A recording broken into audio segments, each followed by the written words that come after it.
जय माता दी। माँ भगवती की कृपा सदा आप सभी पर बनी रहे।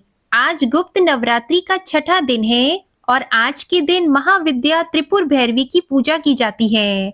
आज की इस वीडियो में आप सुनेंगे महाविद्या त्रिपुर भैरवी और माँ कात्यायनी की पूजा विधि और कथा के बारे में। मूल प्रकृति आद्या शक्ति की 10 महाविद्याओं की श्रेणी में देवी त्रिपुर भैरवी छठी महाविद्या कहलाती है। शब्द त्रिपुर का अर्थ होता है त्रिलोक अर्थात स्वर्ग, पृथ्वी और पाताल, और शब्द भैरवी का अर्थ होता है भय का विनाश। इसलिए देवी त्रिपुर भैरवी त्रिलोक में भय और पाप के विनाश हेतु स्थापित है। शब्द भैरवी 3 अक्षरों से मिलकर बना है। पहला भय या भरना यानी रक्षण, दूसरा र या रमणा अर्थात रचना, तीसरा वी या वमना अर्थात मुक्ति। तीनों लोकों के अंतर्गत विध्वंस की जो शक्ति है वो त्रिपुर भैरवी है। देवी त्रिपुर भैरवी विनाश, विध्वंस और मृत्यु के स्वामी महेश्वर के त्रिपुरारी रूप की शक्ति है। विनाशक प्रकृति संयुक्त देवी पूर्ण ज्ञानमयी है। विध्वंस काल उपस्थित होने पर तमस गुण प्रदात्री देवी अपने भयंकर उग्र रूप में महेश्वर संग उपस्थित रहती है। इनकी उपासना से सभी बंधन दूर हो जाते हैं। यह उपासना भव बंधन मोचन कहलाती है। श्री दुर्गा सप्तशती के अनुसार त्रिपुर भैरवी के उग्र स्वरूप की कांति हजारों उगते हुए सूर्य के समान है। दिगंबरा देवी भी श्यामल वर्ण की है, 3 खुले हुए नेत्रों से युक्त है और मस्तक पर अर्ध चंद्र धारण करती है। रुद्राक्ष सर्पों और नरमुंड की माला धारण किए हुए है। इनके लंबे काले घनघोर बाल हैं। 4 भुजाओं से युक्त देवी अपनी दाहिनी भुजा में खड्ग और नरमुंड से निर्मित खप्पर धारण करती है और बाई भुजा में अभय तथा वर मुद्रा प्रदर्शित करती है। देवी का मुखमंडल अत्यधिक डरावना है।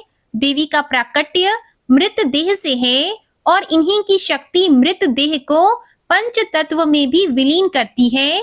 इसलिए यह दाह संस्कार की अग्नि है। सौम्य रूप में त्रिपुर भैरवी लाल वस्त्र और गले में मुंड माला धारण किए हैं।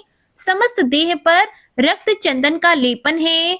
अपनी दाई भुजा में जप माला और पुस्तक धारण करती है। बाई भुजा से वर और अभय मुद्रा प्रदर्शित करती है और कमल के आसन पर विराजमान है। इन्होंने ही 18 भुजा युक्त दुर्गा रूप में उत्तम मधु का पान कर महिषासुर नामक दैत्य का वध किया था। नारद पांचरात्र के अनुसार एक समय में महाकाली के मन में पुनः गौर वर्ण प्राप्त करने का विचार आया, जिस पर देवी अंतर्ध्यान हो गई। महादेव जब देवी काली को अपने समक्ष नहीं पाते तो व्याकुल होकर देवर्षि नारद से देवी के विषय में पूछते हैं। तब नारद जी ने उन्हें देवी का बोध करवाकर उनके प्राकट्य को सुमेरु के उत्तर में होना बताया। तब महादेव जी की आज्ञा के अनुसार नारद जी देवी को खोजने के लिए निकले। नारद जी सुमेरु के उत्तर में पहुंचकर देवी से महादेव के साथ विवाह करने का प्रस्ताव रखते हैं। इस प्रस्ताव पर देवी कृत होकर देह से षोडशी विग्रह प्रकट करती है। इसलिए महाकाली के छाया विग्रह से ही त्रिपुर भैरवी का प्राकट्य होता है। शास्त्र रुद्रामल तंत्र के अनुसार सभी 10 महाविद्या शिवजी की शक्तियां हैं और देवी भागवत के अनुसार छठी महाविद्या त्रिपुर भैरवी ही महाकाली की उग्र रूप हैं। महाविद्या त्रिपुर भैरवी की पूजा करने के लिए घर की दक्षिण दिशा में लाल वस्त्र बिछाकर उसके ऊपर उड़द की ढेरी और फिर तांबे का कलश रखें।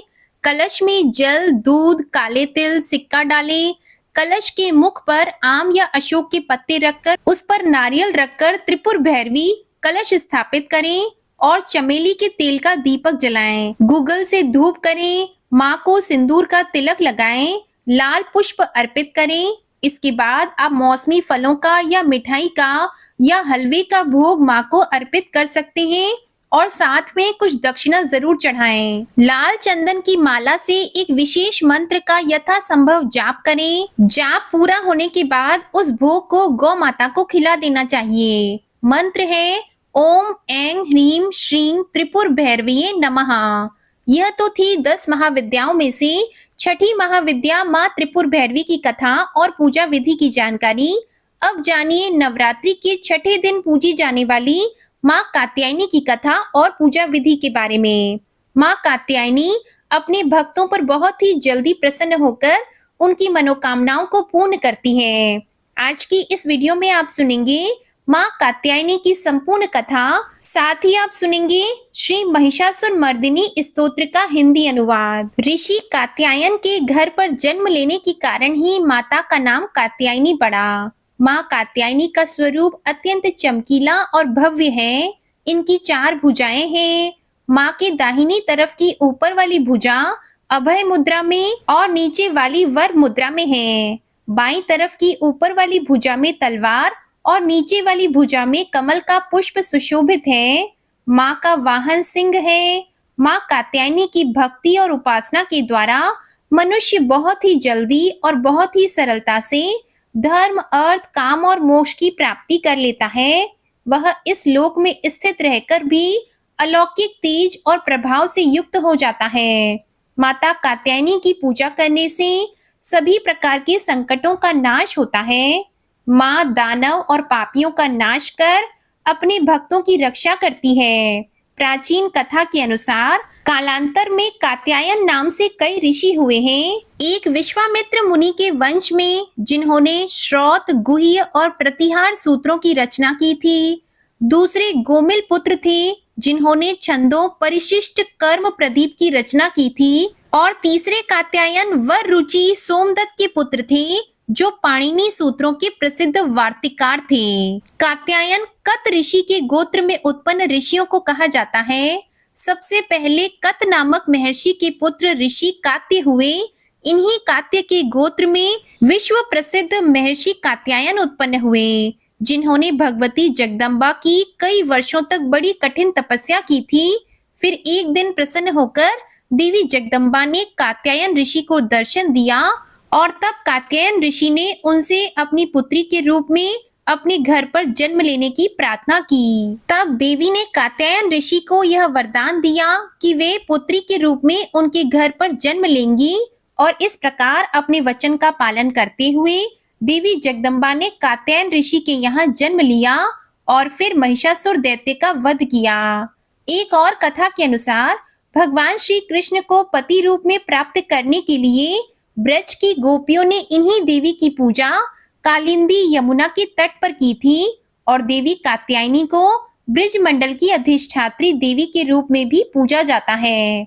दरअसल ब्रिज की गोपियां सांवले सलोने श्री कृष्ण पर अपना सब कुछ निछावर कर चुकी थी। अब उनके जीवन में इच्छा थी तो केवल एक बार श्री कृष्ण के चरणों का कृपा प्रसाद पाने की।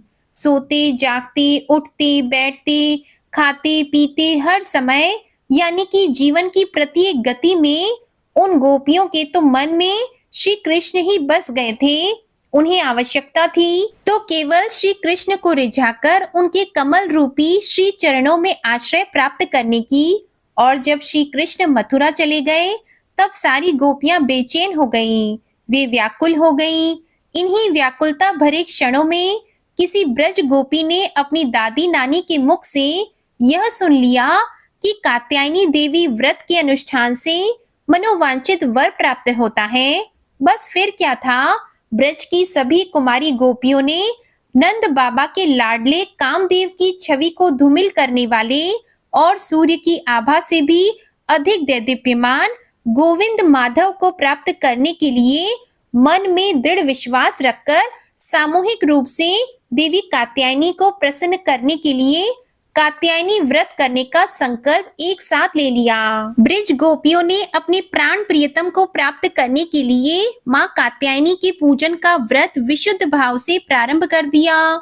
जब हेमंत ऋतु आई उसके पहले ही महीने में अर्थात मार्गशीर्ष मास में नंद बाबा के ब्रिज की कुमारियां कात्यायनी देवी की पूजा और उपवास करने लगी। वे केवल हविष्यान नहीं खाती थी, वे कुमारी गोपियां पूर्व दिशा का सूरज लाल होते होते यमुना जल में स्नान कर लेती, यानी ब्रह्म मुहूर्त में उठ जाती और तट पर ही देवी की बालुका से मूर्ति बनाकर सुगंध, चंदन, पुष्प, तरह तरह के नैवेद्य, धूप, दीप, छोटी बड़ी भेंट की सामग्री, आम, अशोक के पल्लव, फल और चावल आदि से उनका पूजन करती।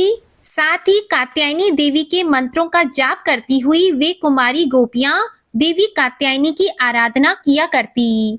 इस तरह उन गोपियों का जिनका मन श्री कृष्ण के प्रति निछावर हो चुका था, जिनका तन मन श्री कृष्णमय हो चुका था, इस संकल्प के साथ उन्होंने 1 महीने तक देवी कात्यायनी की भली भांति पूजा की। इस प्रकार की नंद नंदन श्याम सुंदर ही हमारे पति हों, वे प्रतिदिन ब्रह्म मुहूर्त में ही नाम से लेकर एक दूसरी सखी को पुकार लेती और फिर एक दूसरे के हाथ में हाथ डालकर ऊंचे ऊंचे स्वर से भगवान श्री कृष्ण की लीला और नामों का गान करती हुई यमुना के जल में स्नान करने के लिए जाती।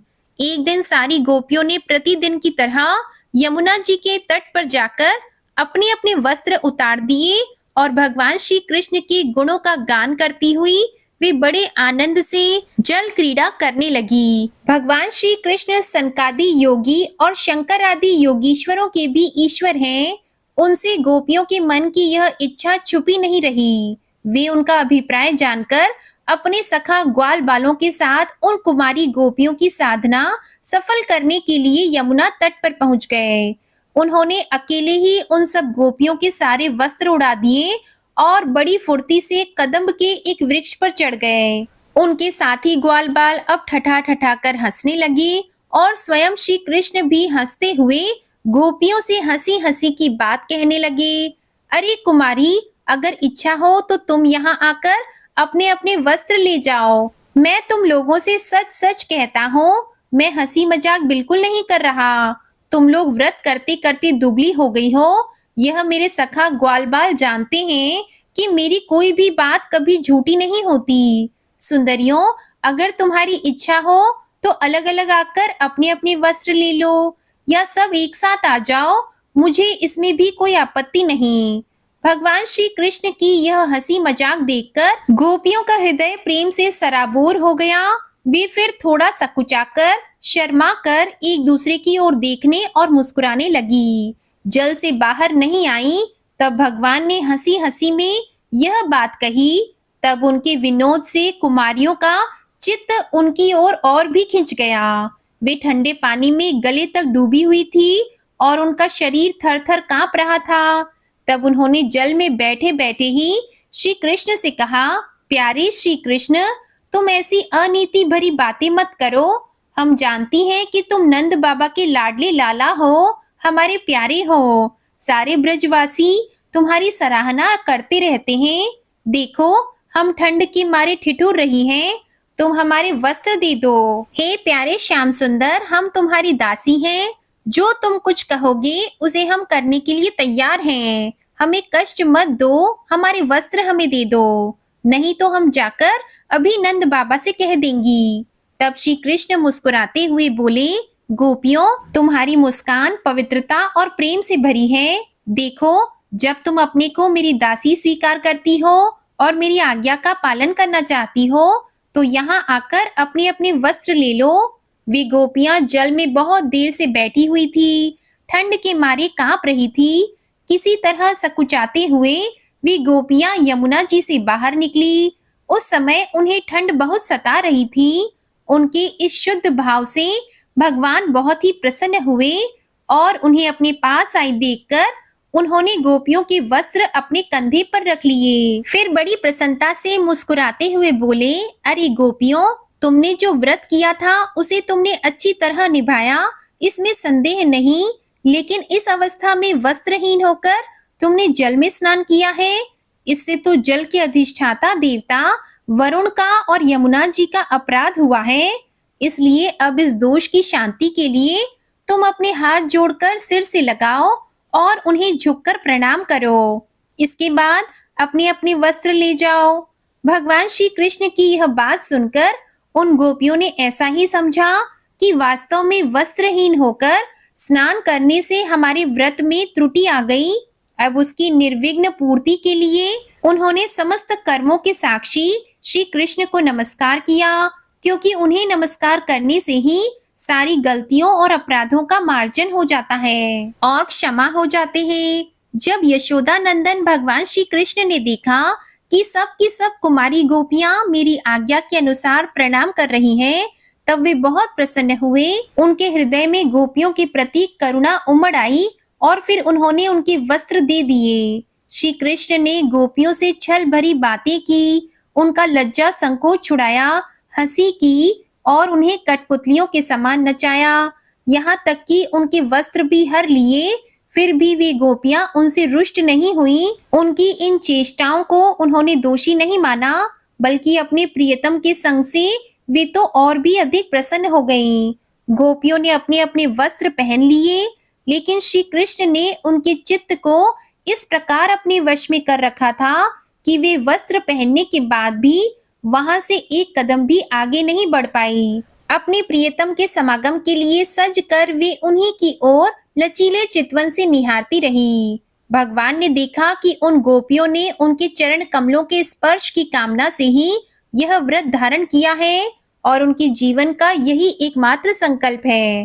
तब गोपियों के प्रेम के अधीन होकर खल तक में बंध जाने वाले भगवान श्री कृष्ण उनसे कहने लगे, मेरी परम प्रेयसी कुमारियों, मैं तुम्हारा यह संकल्प जानता हूँ कि तुम मेरी पूजा करना चाहती हो। तुम्हारी इस इच्छा का अनुमोदन करता हूँ। तुम्हारा यह संकल्प सत्य होगा। तुम मेरी पूजा कर सकोगी। जिन्होंने अपना मन और प्राण तक मुझे समर्पित कर रखा है, उनकी कामनाएं उन्हें सांसारिक भोगों की ओर ले जाने में समर्थ नहीं होती। ठीक वैसे ही जैसे भुने हुए या उबले हुए बीज फिर से अंकुर के रूप में उगने के लायक नहीं रह जाते। इसलिए गोपियों, अब तुम अपने घर लौट जाओ। तुम्हारी साधना सिद्ध हो गई है। अब आने वाली शरद ऋतु की रात्रि में तुम मेरे साथ विहार करोगी। गोपियों, इसी उद्देश्य से तुम लोगों ने यह व्रत और कात्यायनी देवी की पूजा की थी। फिर भगवान की आज्ञा पाकर वे गोपियां जाने की इच्छा न होने पर भी बड़े कष्ट से ब्रिज में गई। अब उनकी सारी कामनाएं पूर्ण हो चुकी थी। इस प्रकार जैसी जिसके मन में कामना हो, कात्यायनी देवी और भगवान श्री कृष्ण की कृपा से वह मनोकामना पूर्ण हो जाती है। आज के दिन देवी कात्यायनी की पूजा गोधूली बेला में जरूर करनी चाहिए और भगवान श्री कृष्ण की पूजा करने से कात्यायनी देवी के साथ ही भगवान श्री कृष्ण का भी आशीर्वाद प्राप्त हो जाता है। अब सुनिए श्री महिषासुर मर्दिनी स्तोत्र का हिंदी अनुवाद। हे हिमालय राज की कन्या, विश्व को आनंद देने वाली, नंदी गणों के द्वारा नमस्कृत, गिरिवर विंध्याचल के शिखर पर निवास करने वाली, भगवान विष्णु को प्रसन्न करने वाली, इंद्रदेव के द्वारा नमस्कृत, भगवान नीलकंठ की पत्नी, विश्व में विशाल कुटुंब वाली और विश्व को संपन्नता देने वाली, हे महिषासुर का मर्दन करने वाली भगवती, अपने बालों की लता से आकर्षित करने वाली, पर्वत की पुत्री, आपकी जय हो, जय हो, जय हो। देवों को वरदान देने वाली, दुर्धर और दुर्मुख असुरों को मारने वाली और स्वयं में ही प्रसन्न रहने वाली, तीनों लोकों का पोषण करने वाली, शंकर को संतुष्ट करने वाली, पापों को हरने वाली और घोर गर्जना करने वाली, दानवों पर क्रोध करने वाली, अहंकारियों के घमंड को सुखा देने वाली, समुद्र की पुत्री, हे महिषासुर का मर्दन करने वाली, अपने बालों की लता से आकर्षित करने वाली, पर्वत की पुत्री, आपकी जय हो, जय हो, जय हो। हे जगत माता, मेरी माँ, प्रेम से कदम्ब के वन में वास करने वाली, हास्य भाव में रहने वाली, हिमालय के शिखर पर स्थित, अपने भवन में विराजित, मधु की तरह मधुर, मधु कैटब का मद नष्ट करने वाली, महिष को विदीन करने वाली, सदा युद्ध में लिप्त रहने वाली, हे महिषासुर का मर्दन करने वाली, अपने बालों की लता से आकर्षित करने वाली, पर्वत की पुत्री, आपकी जय हो, जय हो, जय हो। शत्रुओं के हाथियों की सूंड काटने वाली और उनके 100 टुकड़े करने वाली, जिनका सिंह शत्रुओं के हाथियों के सर अलग अलग टुकड़े कर देता है, अपनी भुजाओं के अस्त्रों से चंड और मुंड के शीश काटने वाली, हे महिषासुर का मर्दन करने वाली, अपने बालों की लता से आकर्षित करने वाली, पर्वत की पुत्री, आपकी जय हो, जय हो, जय हो। रण में मदोन्मत्त शत्रुओं का वध करने वाली, अजर अविनाशी शक्तियां धारण करने वाली प्रमथनाथ शिव की चतुराई जानकर उन्हें अपना दूत बनाने वाली, दुर्मति और बुरे विचार वाले दानव के दूत के प्रस्ताव का अंत करने वाली, हे महिषासुर का मर्दन करने वाली, अपने बालों की लता से आकर्षित करने वाली पर्वत की पुत्री, आपकी जय हो, जय हो, जय हो।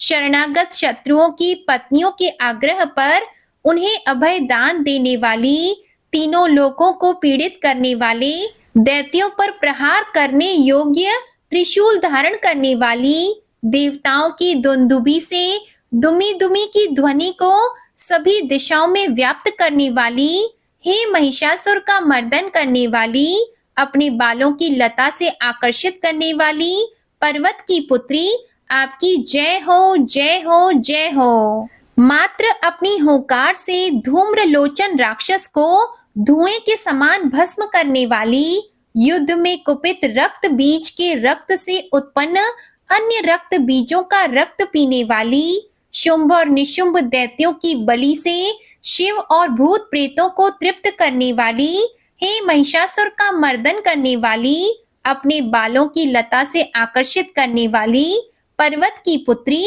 आपकी जय हो, जय हो, जय हो।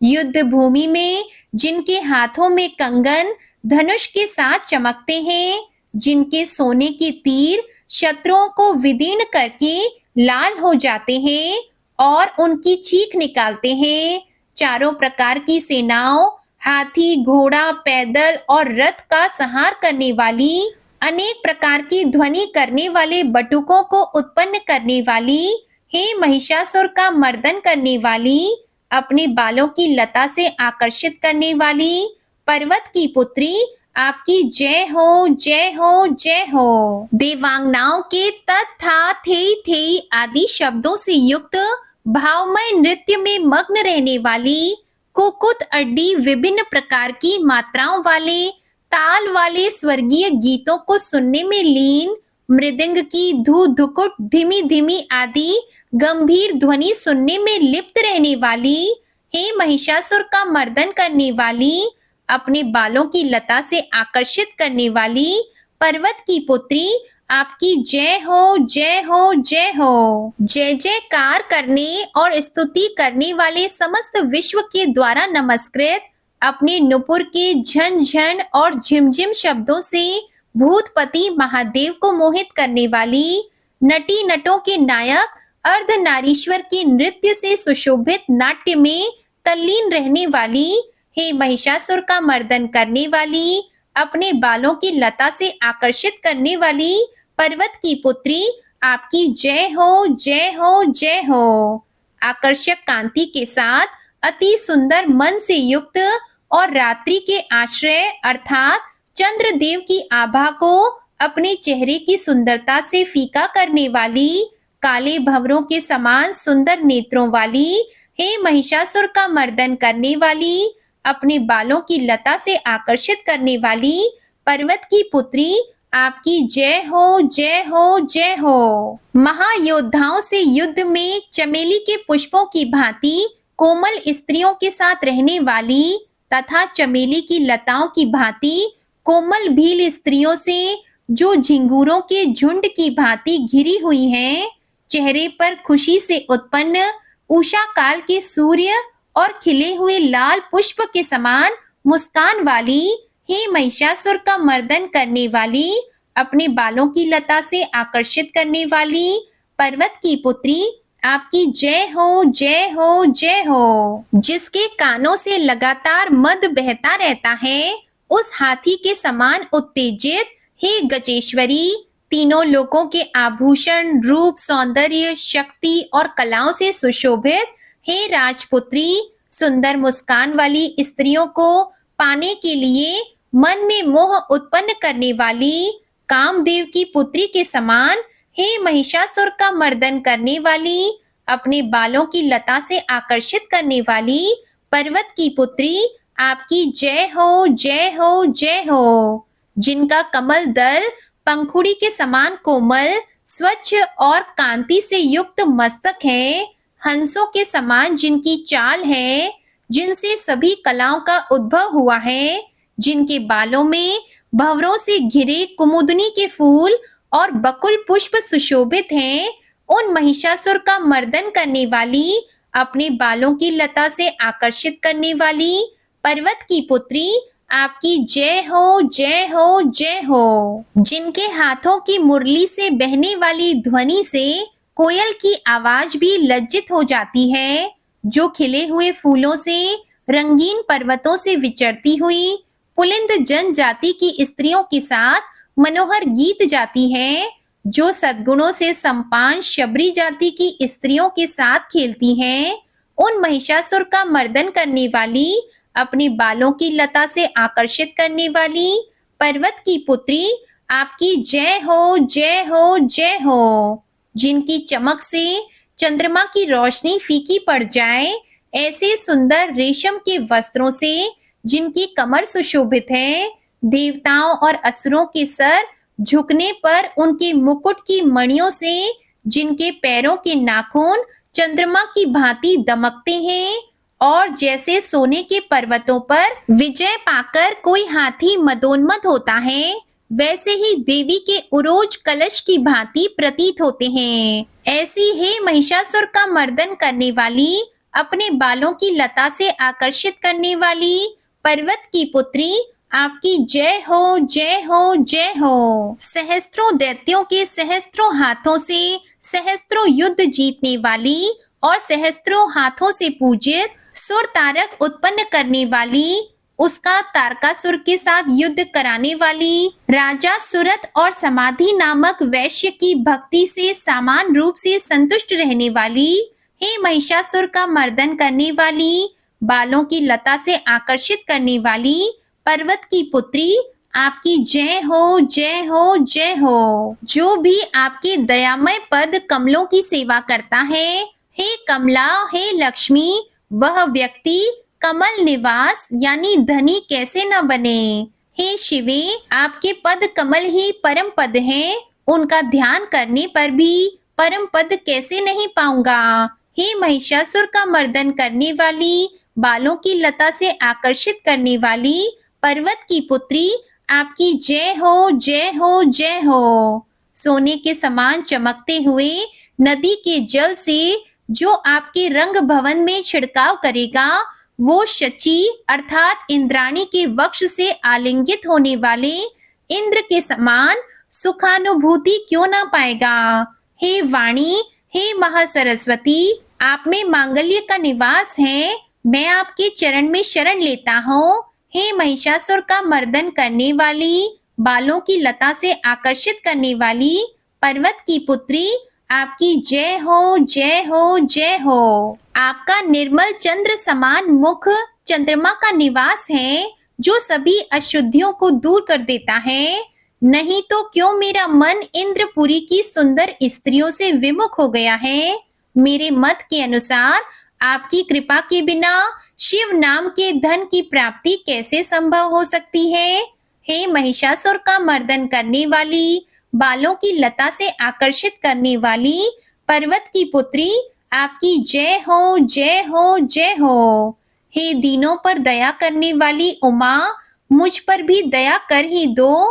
हे जगत जननी, जैसे आप दया की वर्षा करती हो, वैसे ही तीरों की वर्षा भी करती हो, इसलिए इस समय जैसा आपको उचित लगे वैसा करो, मेरे पाप और ताप दूर करो। हे महिषासुर का मर्दन करने वाली, बालों की लता से आकर्षित करने वाली पर्वत की पुत्री, आपकी जय हो, जय हो, जय हो। ये थी आज की वीडियो। अगर कथा पसंद आए तो वीडियो को लाइक करके चैनल भी सब्सक्राइब कीजिएगा और हमारे चैनल पर मंगलवार व्रत की कथा भी सुनिएगा और कमेंट में माता रानी की जय लिखना मत भूलिएगा।